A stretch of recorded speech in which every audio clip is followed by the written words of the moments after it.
Hello, my name is Mariah Loughran. I am a master's student at SUNY ESF, and I'm presenting a poster on my research on the fire effects of the hydrology of forest soils in the northeastern United States.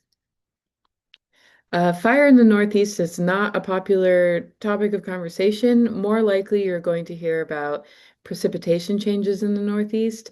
A lot of this is due to climate change and generally higher temperatures, which gives warmer air and warmer conditions overall, less snowpack at a lower density, and most notably, these heavy rainfall events that are occurring most commonly in the June, July, and August summer months.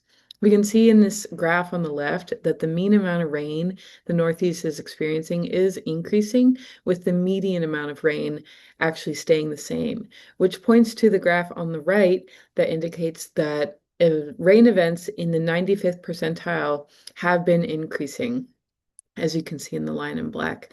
And with these heavy, short rainfall events, water moves through a system much more quickly than more regular rain events, which can lead to more frequent drought.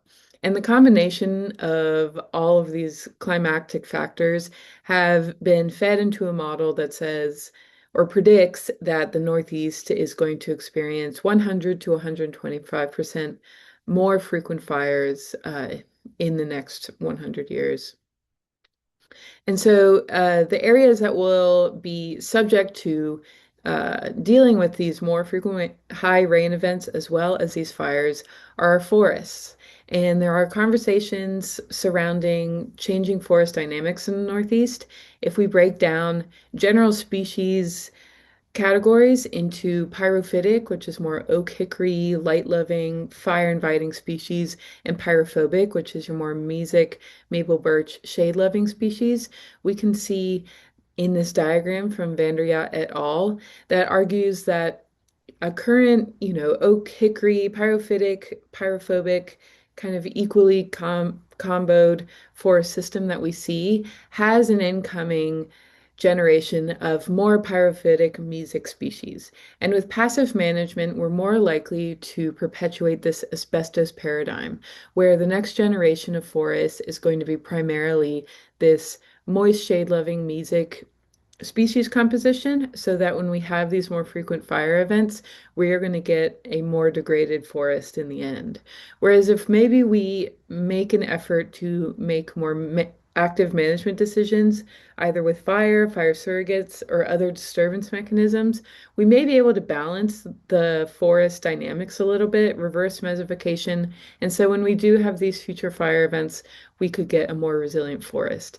And when we think about important forests of the Northeast, here in New York, we think about the New York City watershed, especially as relates to these incoming precipitation events. This is a watershed that provides 1.1 billion gallons of water a day to New York City and the surrounding area.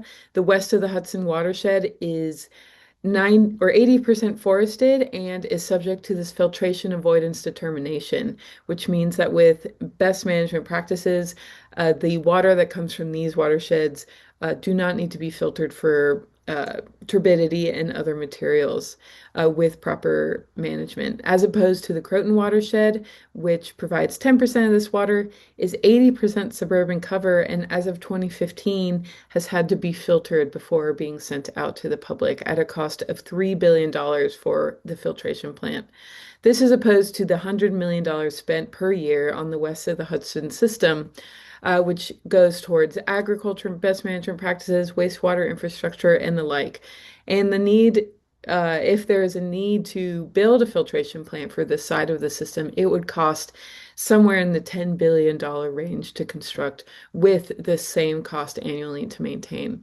So there's a motivation to keep this system functioning as it is now.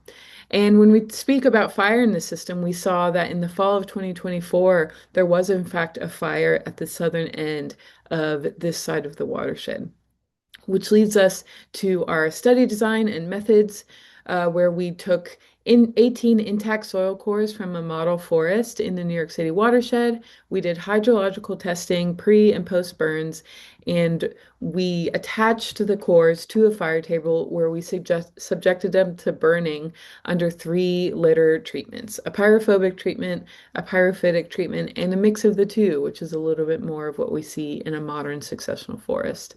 All litter got the same drying treatment, and we also measured the depth of heating for many of the soil cores to understand that dynamic.